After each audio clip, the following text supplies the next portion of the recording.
जी हाँ, तो फिर भोजपुरिया king power star Pawan Singh ji से जुड़ल दो नया बड़ी रिपोर्ट लेके बनी कि एक साथ आज ही के डेट में वो दोनों जबरदस्त रिकॉर्ड बना के सारा भोजपुरिया स्टार फैंस के बीच हल्का मचा दिल बने। जी हाँ, तो कहल जाओ पवन सिंह हर हमेशा आपसे रिकॉर्ड की खबर जनवे करनी ई रिकॉर्ड महान रिकॉर्ड यानी चंद पलों में इतना बड़ा रिकॉर्ड तड़छड़ी प्राप्त के लिए बने और साथ ही साथ एक ऑडियो गाना की खबर और एक फुल वीडियो गाना की। जी हाँ, पूरा डिटेल के साथ बताएं, स्क्रीन शॉट भी दिखा सके जौन की म्यूजिक टीम शेयर कैल बा प्रूफ के तौर पर जौन की आपसे 100% विश्वास भी हो। जी हाँ, एक लोकगीत के खबर बा, एक देवी गीत के खबर बा, ई खबर चारों तरफ हल्का मचेल बा। तो सोचनी आपसे भी एक रिपोर्ट तैयार करके बता दी तो आप लोग ला सच खबर लेके प्रूफ के साथ। तो पूरा वीडियो अंत तक देखी, सारा कुछ जान सके डिटेल से प्रूफ के तौर पर देख भी सके।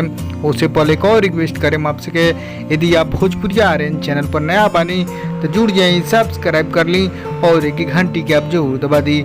जी हाँ, तो चलिए अब दर्शक फैंस लोग बता दी भोजपुरिया पावर स्टार पवन सिंह एक और नया धमाका। जी हाँ, एक ना दो धमाका कहल जाओ तो ये धमाका आज के भी एक धमाका और 2 महीना पुराना भी धमाका के खबर बा। जी हाँ, तो कहल जाओ 2 महीना पुराना के धमाका के खबर पहले शुरू करी और उसके बाद आप लोग बताएं आज की खबर। जी हाँ, तब कहल 2 महीना पुराना जो कि पवन सिंह फुल वीडियो बना रिलीज भेले उनकी आज 190 जी हाँ 190 लाख यानी 1 करोड़ 90 लाख व्यूज क्रॉस कर गई बा।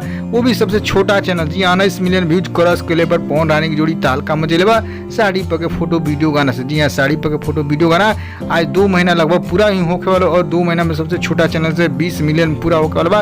19 million cross 1 crore 90 lakh views उनकी तत्क्षण। जी हाँ, तो आप लोग ये रिकॉर्ड बता देनी खबर और एक और धांसू रिकॉर्ड मात्र 8 घंटा में आज ही पूरा करना है तो उनकी दूसरा देवी नवरात्रि की। जी हाँ, देखिए नैहर से अपना मंगा लीजिए। जी हाँ, आज ही गाना रिलीज पहुंच के दूसरा देवी नवरात्रि नैहर से अपना मंगाल जोन ई गाना 10 घंटा में 1 मिलियन व्यूज पूरा कर चुकल है जोन की कॉल ही और धालका मचे धांसू रिकॉर्ड बन लेबा जोन की आज ही की डेट में। जी हाँ, आज ही की डेट में पहुंच दो नया रिकॉर्ड खबर बतानी। तो आप लोग बताइए खबर कैसा लागल, खबर पसंद जरूर पड़ ले, लाइक करें, फेसबुक शेयर करें दबा के चारों तरफ ताकि सभी फैंस लोग